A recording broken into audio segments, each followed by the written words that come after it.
Hi everyone, it's Ashley here. Today I'm going to be teaching you guys how to smudge. So some of you maybe have heard of smudging before, some of you maybe are wondering what the heck that even is. So smudging is all about clearing space. It's something that many native cultures have done, still do, but it's also something that I use in my practice. I have used it for a few years. A friend of mine taught me how to do it, and so I'm hoping that I can teach you guys kind of quick and easily how to do that. So there's a couple things that you're going to need. You can use almost any type of tree or any type of herb. The best way to do it is to just kind of look online, see if there's something that speaks to you. But by default, I always go to sage. So sage is all about clearing. Some herbs, some trees are for different reasons. So for example, the cedar, if you were to burn cedar and smudge with it, it's more for strength. Whereas sage is all about ridding negative energy, clearing the energy in the room. And so for the purpose of this video, that's what we're going to be focusing on. Especially considering we are home right now, we are finding that the energy within our homes is heavier, and so this is a simple, easy way for you to clear that energy, clear that air. You can also use it on yourself to clear yourself. I know a lot of those native traditions that I had mentioned earlier, they do it on themselves as well. So I will show you just briefly how I do that for myself, and then how I would do it in a room. So I'm in the bunkie right now. I'm not going to do the entire bunkie, but I will show you where I would begin and what that looks like, and I'll also take you through what I normally say. Now, as you hear me saying my kind of mantra, or what it is that I use to clear that space, don't feel like you need to get stuck on the words. Whatever comes through you, whatever comes through your heart, stick with that. But keeping in mind the intention is to clear the energy in the room. So if you're somebody who really does kind of get stuck on the words, feel free to write it out, and as you're smudging, right, just kind of have that little piece of paper beside you so that you can kind of recite it over and over. If you're doing a whole house, it's a whole lot easier to have somebody with you, because if you're going to want to clear the entire space, it sounds a bit daunting, but you want every drawer, you want every door opened.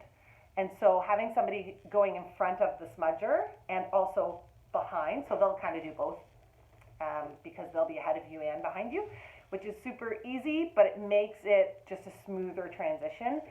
Anytime I'm doing a full house, I always have myself and another person just for that ease, so that I'm not opening everything up, smudging, and then at the end of smudging, I have to go and kind of shut everything. So just having somebody there is kind of handy. Because I'm doing a smaller space, and obviously by myself, that I won't be doing that, nor do I have drawers or cupboards or anything here in the bunkie, so it's not really pertinent. But yeah, we'll get started in just a second here.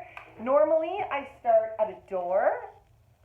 I don't know if there's an actual logical reason behind it as far as energy goes. It makes sense. Energy enters and exits in that place, but also it's easy to remember then where you began and where you should end. We come from many different designs of homes, so knowing where you began and knowing where you're kind of finishing in each room is just a handy little way to make sure you're not missing anything, or to get in your head and be like, oh, have I done that? Haven't I done that? What should I do? So the doors are just a really good place to begin. And yeah, so we'll get started. So I'm going to light my sage here. I have a little dish. Some people like to have it in sticks, which you can buy at like a health food store or whatever. Mine is just out of a garden though, so it's dried sage, and I'm just going to light it on fire here. Please be careful. And you'll see that the fire goes out and it starts to create smoke. So that's the smudging that we're talking about. So I'm going to start with me first. Whew. And I'm just going to go up and over and back. I'm going to lift my feet and do the bottoms of my feet. And then I'm just going going to carefully breathe it in and release. And I'm going to go over to my door, and I start at the bottom, and I just say, all negative energies, entities, and influences, you are not welcome here. Clear this space, clear the energy here. All unknown, unwanted energies are not welcome here. You are born of light and love. Return to light and love. This space belongs to Ashley Grant. It is the year 2021. All negative energies, entities, and influences are not welcome here. I'm going to clear this area. And then if you want to, clapping 3 times and sending it out a window is one way that I like to do that. And if you forget to clap, just send it, right? It's just an extra. So 1, 2, 3, clear. And that's how you smudge. Super simple, super easy. The bigger your house, the longer it takes. But that's kind of the short and the sticky of it.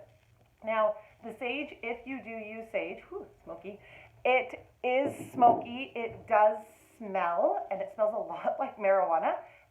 So after you smudge, don't open your windows before, because you want the smudge to actually dissipate. Open your windows if the weather permits, and try not to have young kids in the house while you're smudging. Just for the, I don't know if there's any health impacts, but with young kids and smoke, just not ideal to have that kind of really close to them. But after a few minutes and the window's open, they'll be totally fine. It's not harmful, but just as a precaution. So yeah, if anybody has any questions, just shoot me a message or pop a comment below, and we'll see you guys soon. Bye.